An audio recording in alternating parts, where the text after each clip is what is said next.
Hello, ഈ ചമ്മന്തി കൊഴുക്കട്ട കഴിച്ചിട്ടുണ്ടോ? ഇല്ലെങ്കിൽ എന്തായാലും ഇതൊന്ന് ഉണ്ടാക്കി നോക്കണേ.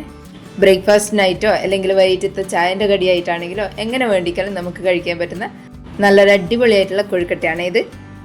വീഡിയോ കണ്ടിട്ട് ഇഷ്ടപ്പെടുകയാണെങ്കിൽ ഒന്ന് ലൈക്ക് ചെയ്ത് സബ്സ്ക്രൈബ് ചെയ്യണേ. ഇത് ഉണ്ടാക്കാൻ വേണ്ടിയിട്ട് ഇവിടെ 2 കപ്പ് അരിപ്പൊടി എടുക്കുന്നുണ്ട്. ഇത് പത്തിരിക്കും നൂൽപുട്ടിനെല്ലാം വേണ്ടിയിട്ട് എടുക്കുന്ന നൈസായിട്ടുള്ള പൊടി ഉണ്ടല്ലോ, അതാണ്. ഇതിനെ ഒന്ന് നന്നായിട്ട് വറുത്തെടുക്കണം. ഞാനിപ്പോൾ ഇവിടെ പാക്കറ്റ് പൊടിയാണ് വാങ്ങിയിട്ടുള്ളത്, എന്നാൽ ഇത് നന്നായിട്ടൊന്ന് വറുത്തെടുക്കുന്നുണ്ട്.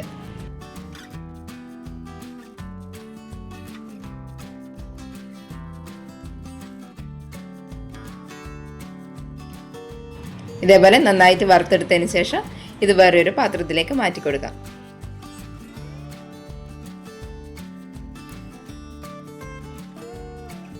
ഇനി ഈ പൊടിൻ്റെ അകത്തേക്ക് ഒരു 1.5 ടീസ്പൂൺ ഉപ്പ് ചേർത്ത് കൊടുക്കുന്നുണ്ട്.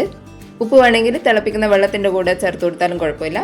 ഇതിപ്പോൾ പൊടിയിലിട്ടിട്ട് പൊടി ഒന്ന് നന്നായിട്ട് മിക്സ് ചെയ്തെടുക്കുക ചെയ്യുന്നത്.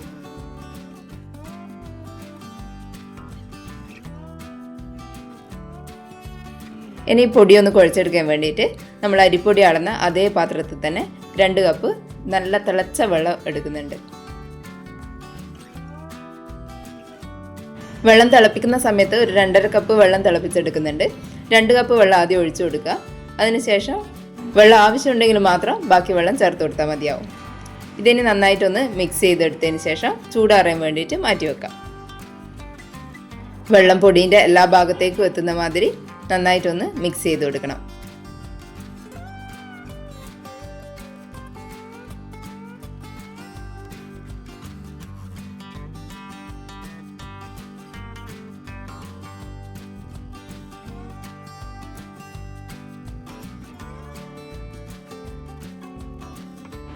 ഇനി ഇതൊന്ന് ചൂടാറി വരുമ്പോഴേക്ക് നമുക്ക് കൊഴുക്കട്ടേൻ്റെ അകത്തേക്ക് വെക്കേണ്ട ഫില്ലിങ് തയ്യാറാക്കാം.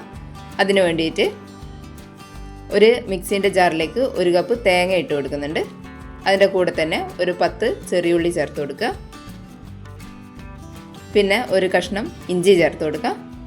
കൂടെ തന്നെ കുറച്ച് കറിവേപ്പിലയും 1 ടീസ്പൂൺ ജീരകവും കൂടി ചേർത്ത് കൊടുക്കുന്നുണ്ട്. ഇനി ഇതിൻ്റെ അകത്തേക്ക് 1 ടീസ്പൂൺ ഉപ്പും 1.5 ടേബിൾ സ്പൂൺ കാശ്മീരി മുളകാണ് ചേർത്ത് കൊടുക്കുന്നത്. അതും കൂടി ചേർത്ത് കൊടുക്കാം. ഇനി ഇതൊന്ന് നന്നായിട്ട് പൊടിച്ചെടുക്കണം. നമ്മൾ ചമ്മന്തിയെല്ലാം പൊടിച്ചെടുക്കുന്ന അതേ ഒരു പരുവത്തിലൊന്ന് നന്നായിട്ട് പൊടിച്ചെടുക്കാം.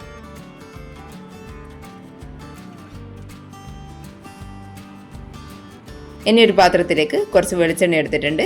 അതിൻ്റെ അകത്തേക്ക് ഒരു മീഡിയം സൈസ് സവാള ചെറുതായിട്ട് അരിഞ്ഞിട്ട് ചേർത്ത് കൊടുക്കാം.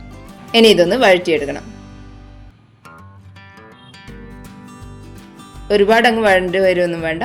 ചെറുതായിട്ടൊന്ന് കളർ മാറി വരുമ്പോൾ അതിൻ്റെ അകത്തേക്ക് ഒരു പച്ചമുളക് ചെറുതായിട്ട് അരിഞ്ഞിട്ട് ചേർത്ത് കൊടുക്കുന്നുണ്ട്. കൂടെ തന്നെ കുറച്ച് കറിവേപ്പിലയും കൂടി ഇട്ടിട്ട് ഒന്ന് മിക്സ് ചെയ്ത് കൊടുക്കുക. ഇനി ഇതിൻ്റെ അകത്തേക്ക് നമ്മൾ ഉണ്ടാക്കി വെച്ചിട്ടുള്ള ചമ്മന്തി ചേർത്ത് കൊടുക്കാം. ഇനി ഇതെല്ലാം കൂടി ഒന്ന് മിക്സ് ചെയ്തെടുക്കാം.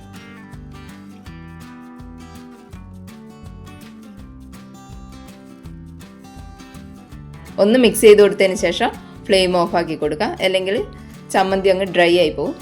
അതുകൊണ്ട് ഫ്ലെയിം ഓഫ് ചെയ്തതിന് ശേഷം നന്നായിട്ടൊന്ന് മിക്സ് ചെയ്ത് കൊടുക്കാം.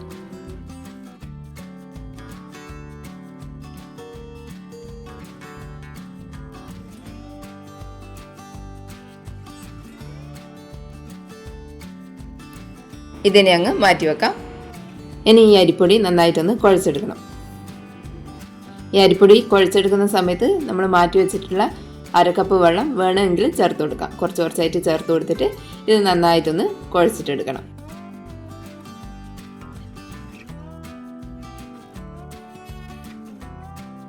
ഇതുപോലെ നന്നായിട്ടൊന്ന് കുഴച്ചെടുക്കാം. ഇനി ഇതിൻ്റെ അകത്തുനിന്ന് കുറച്ച് എടുത്തിട്ട് ഉരുളകളാക്കിയിട്ട് വെക്കാം. ഏകദേശം ഈ ഒരു വലുപ്പത്തിൽ വേണം ഉരുളകളാക്കിയിട്ട് എടുക്കാൻ വേണ്ടിയിട്ട്.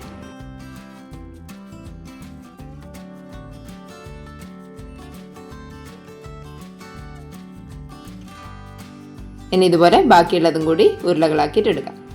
ഈ അളവിൽ അരിപ്പൊടി കൊണ്ട് ഏകദേശം 14 കൊഴുക്കട്ട വരെ ഉണ്ടാക്കാൻ പറ്റും. ഇനി ഇതെല്ലാം കുഴച്ചെടുത്തതിന് ശേഷം ഓരോന്നെടുത്തിട്ട് അതിൻ്റെ ഉള്ളിലൊരു ഹോള് പോലെ ചെയ്ത് കൊടുക്കുക. ഫില്ലിങ് നിറയ്ക്കാൻ വേണ്ടിയിട്ട് ഇതുപോലെ ചെയ്തെടുത്തതിന് ശേഷം നമ്മൾ ഉണ്ടാക്കി വെച്ചിട്ടുള്ള ചമ്മന്തി ഇതിൻ്റെ അകത്തേക്ക് നിറച്ച് കൊടുക്കാം. ഒരുപാട് നിറച്ച് കൊടുക്കണ്ട, ഏകദേശം ഒരു ടീസ്പൂണിൽ എടുത്തതിന് ശേഷം നിറച്ച് കൊടുത്തിട്ട് ഇതിനെ ഉരുട്ടിയെടുക്കണം. ഫില്ലിംഗ് ഒന്നും പുറത്തേക്കാകാത്ത വിധത്തിൽ നന്നായിട്ട് ഇതൊന്ന് കവർ ചെയ്ത് കൊടുക്കുക. എന്നിട്ട് ഒന്ന് ഉരുട്ടി കൊടുക്കുക.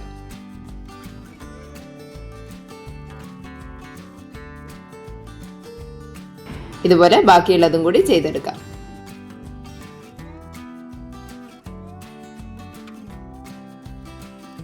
ഇതുപോലെ എല്ലാം ചെയ്തെടുത്തതിന് ശേഷം ഇത് ആവിയിൽ വെച്ചിട്ട് വേവിച്ചെടുക്കണം. അതിന് വേണ്ടിയിട്ടൊരു സ്റ്റീമറോ അല്ലെങ്കിൽ ഇഡ്ഡലി പാത്രമോ എടുത്തതിന് ശേഷം ഇത് ഓരോന്നോരോന്നായിട്ട് അതിൻ്റെ അകത്തേക്ക് വെച്ച് കൊടുക്കുക.